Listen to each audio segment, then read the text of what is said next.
ইসলামের ইতিহাস পড়ে দেখেন, মঙ্গলরা, ওইদিকে রোমকরা, বাইজেন্টাইনরা বিভিন্ন সময় মুসলিমদেরকে এভাবে ট্র্যাপে ফেলে হত্যা করেছে।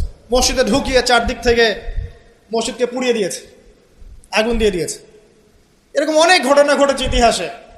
আব্বাসীয় খেলাফতের সময় মঙ্গলরা যখন আক্রমণ করেছিল, মাত্র 40 দিনের ব্যবধানে 10 থেকে 20 লক্ষ মানুষকে হত্যা করেছে, সবাই মুসলিম।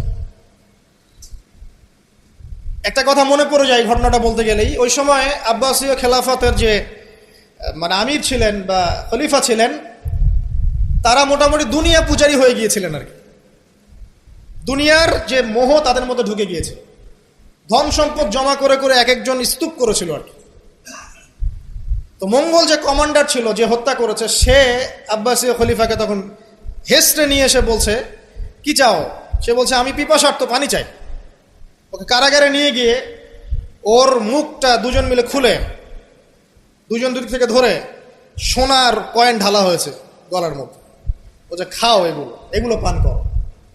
ওই মঙ্গল কমান্ডার, যে মঙ্গল, ওই যে হালাকু খাঁর নাম শুনেছেন, চেঙ্গিস খা হালাক, ওদের বংশধর, সে বলছিল যে এই যে ধন সম্পদগুলো তোমরা জমা করেছিলে, মুসলিমদেরকে বলছে, মুসলিম খলিফাকে, এই ধন সম্পদগুলো তোমরা যে জমা করেছিলে, এইগুলো যদি নিজেরা জমা না করে তোমাদের জনগণের কল্যাণে ব্যয় করতে, তারা আজকে তোমার পক্ষে যুদ্ধ করতো। এখন এগুলো খাও, পানি নাই। মঙ্গল কমান্ডারের কাছে শিক্ষণীয় বিষয় আছে না?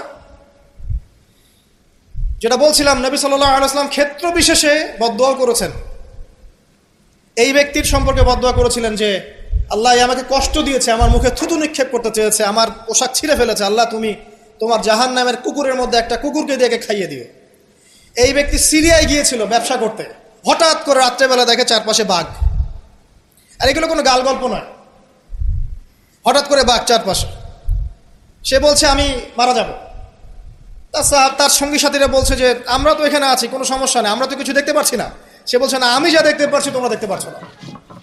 রাতের অন্ধকারে ঠিকই একটা বাঘ এসে তার গলা গর্দান ছিঁড়ে নিয়ে চলে গেছে।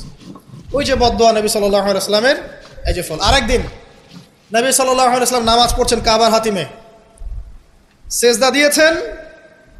উকবা বিন আবি মুঈত, একজন কাফের, ওই যে উটের, বড় উটের ঘটনা জানেন না, উটের নাড়ি ভুড়ি নিয়ে এসে তার গর্দানে গলায় চাপিয়ে দিল, আর পা দিয়ে নবী সাল্লাল্লাহু আলাইহি ওয়াসাল্লামের গালটাকে ঠেসা দিয়েছিল, যাতে প্রায় তার চোখ বের হয়ে আসতেছে এমন একটা অবস্থা।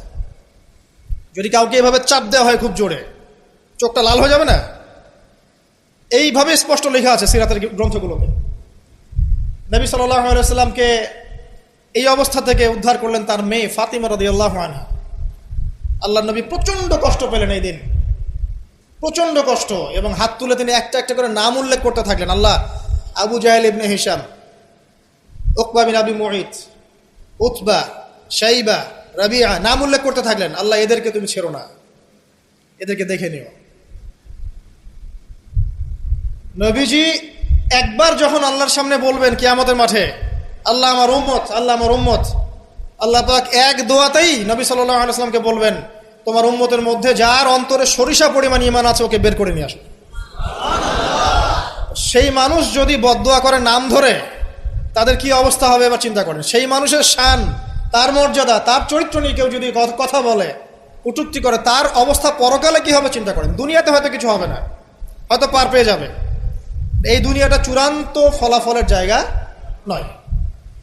আর মুসলিমরা এখন দুর্বল, তাদের আল্লাহর কাছে দোয়া করা ছাড়া এখন কোনো অপশনও নাই। দোয়ার অনেক অনেক ক্ষমতা আছে। নবী সাল্লাল্লাহু আলাইহি ওয়াসাল্লাম দোয়া করলেন, এই 10 জন ব্যক্তির লাশ বদরের প্রান্তরে পাওয়া গেছে। আবু জেহেল দেখবেন বদরের নিহত হয়েছে, উতবা, শাইবা, সবগুলা বদরের কূপে। এবং কূপে যখন তাদেরকে ফেলা হয়েছে, নবী সাল্লাল্লাহু আলাইহি ওয়াসাল্লাম কূপের পাশ দিয়ে যাওয়ার সময় বলছিলেন, তোমরা কি তোমাদের জাযা পেয়ে গেছো? তখন সাহাবীরা বলছেন, ইয়া রাসূলুল্লাহ, তারা তো মাইয়িত, তারা তো শুনতে পাচ্ছে না, আপনি কার সাথে কথা বলছেন? নবীজি বললেন, অবশ্যই তারা আমার কথা শুনছে। এখন আরেকজন ব্যক্তি ছিল